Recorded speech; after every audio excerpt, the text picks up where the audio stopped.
मेरे प्यारे देशवासियों, नमस्कार। कोरोना की दूसरी वेव और दूसरी वेव से हम भारतवासियों की लड़ाई जारी है। दुनिया के अनेक भारत भी इस लड़ाई के दौरान बहुत बड़ी पीड़ा से गुजरा है। हम में से कई लोगों ने अपने परिजनों को, अपने परिचितों को खोया है। ऐसे सभी परिवारों के साथ मेरी पूरी संवेदनाएं हैं। साथियों, बीते 100 वर्षों में आई ये सबसे बड़ी महामारी है, त्रासदी है। इस तरह की महामारी आधुनिक विश्व ने न देखी थी, न अनुभव की थी। इतनी बड़ी वैश्विक महामारी से हमारा देश कई मोर्चों पर एक साथ लड़ा है। कोविड अस्पताल बनाने से लेकर आईसीयू बेड्स की संख्या बढ़ानी हो, भारत में वेंटिलेटर बनाने से लेकर टेस्टिंग लैब्स का एक बहुत बड़ा नेटवर्क तैयार करना हो, कोविड से लड़ने के लिए बीते 1.25 साल में ही देश में एक नया हेल्थ इंफ्रास्ट्रक्चर तैयार किया गया है। सेकंड वेव के दौरान अप्रैल और मई के महीने में भारत में मेडिकल ऑक्सीजन की डिमांड अकल्पनीय रूप से बढ़ गई थी। भारत के इतिहास में कभी भी इतनी मात्रा में मेडिकल ऑक्सीजन की जरूरत कभी भी महसूस नहीं की गई। इस जरूरत को पूरा करने के लिए युद्ध स्तर पर काम किया गया। सरकार के सभी तंत्र लगे। ऑक्सीजन रेल चलाई गई, एयरफोर्स के विमानों को लगाया गया, नौसेना को लगाया गया। बहुत ही कम समय में लिक्विड मेडिकल ऑक्सीजन के प्रोडक्शन में 10 गुना से ज्यादा बढ़ाया गया। दुनिया के हर कोने से, जहां कहीं से भी जो कुछ भी उपलब्ध हो सकता था, उसको प्राप्त करने का भरसक प्रयास किया गया, लाया गया। इसी तरह जरूरी दवाओं के प्रोडक्शन को कई गुना बढ़ाया गया। विदेशों में जहां भी दवाइयां उपलब्ध हो, वहां से उन्हें लाने में कोई कोर कसर बाकी नहीं छोड़ी गई।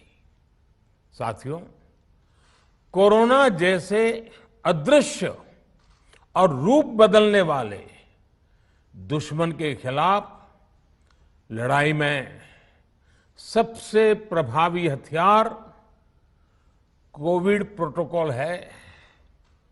मास्क, 2 गज की दूरी और बाकी सारी सावधानियां उसका पालन ही है।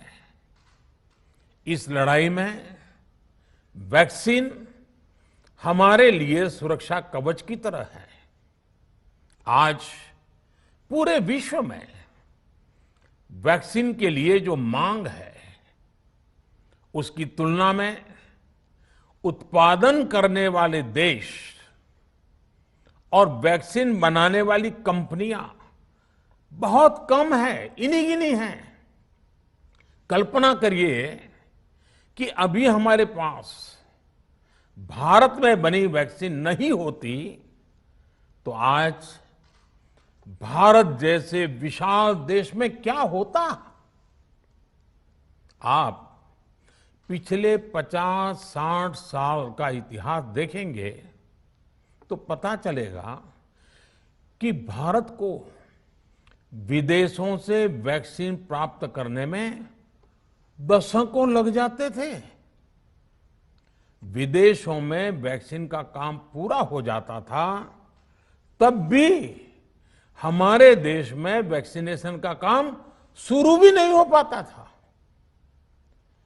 पोलियो की वैक्सीन हो, स्मॉल पॉक्स, जहां गांव में हम इसको चेचक कहते हैं, चेचक की वैक्सीन हो, हेपेटाइटिस बी की वैक्सीन हो, इनके लिए देशवासियों ने दशकों तक इंतजार किया था।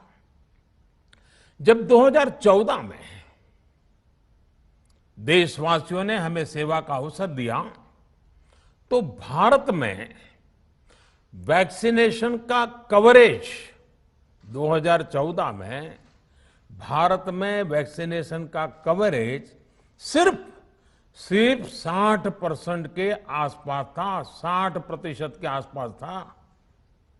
और हमारी दृष्टि में ये बहुत चिंता की बात थी।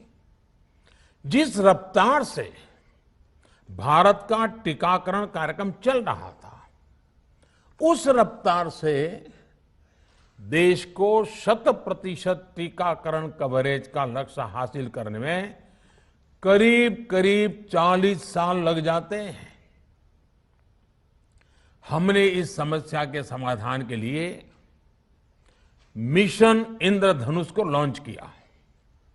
हमने तय किया कि मिशन इंद्रधनुष के माध्यम से युद्ध स्तर पर वैक्सीनेशन किया जाएगा और देश में जिसको भी वैक्सीनेशन की जरूरत है उसे वैक्सीन देने का प्रयास होगा। हमने मिशन मोड में काम किया और सिर्फ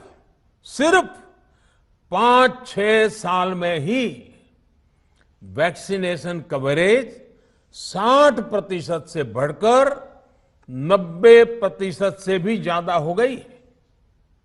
60 से 90, यानी हमने वैक्सीनेशन की स्पीड भी बढ़ाई और दायरा भी बढ़ाया। हमने बच्चों को कई जानलेवा बीमारियों से बचाने के लिए कई नए टीकों का भी भारत के टीकाकरण अभियान का हिस्सा बना दिया। हमने इसलिए किया क्योंकि हमें हमारे देश के बच्चों की चिंता थी, गरीब की चिंता थी, गरीब के उन बच्चों की चिंता थी जिन्हें कभी टीका लग ही नहीं पाता था। हम 100% टीकाकरण कवरेज की तरफ बढ़ रहे थे कि कोरोना वायरस ने हमें घेर लिया। देश ही नहीं, दुनिया के सामने फिर पुरानी आशंकाएं घिरने लगी कि अब भारत कैसे इतनी बड़ी आबादी को बचा पाएगा। लेकिन साथियों, जब नीयत साफ होती है, नीति स्पष्ट होती है, निरंतर परिश्रम होता है, तो नतीजे भी मिलते हैं। हर आशंका को दरकिनार करके भारत ने 1 साल के भीतर ही एक नहीं बल्कि 2 made in India vaccine launch कर दी। हमारे देश ने, देश के वैज्ञानिकों ने ये दिखा दिया कि भारत बड़े बड़े देशों से पीछे नहीं है। आज जब मैं आपसे बात कर रहा हूं तो देश में 23 करोड़ से ज्यादा वैक्सीन की डोज दी जा चुकी है। 23 करोड़। साथियों, हमारे यहां कहा जाता है विश्वासेन सिद्धिः, विश्वासेन सिद्धिः, अर्थात हमारे प्रयासों में हमें सफलता तब मिलती है जब हमें स्वयं पर विश्वास होता है। हमें पूरा विश्वास था कि हमारे वैज्ञानिक बहुत ही कम समय में वैक्सीन बनाने में सफलता हासिल कर लेंगे।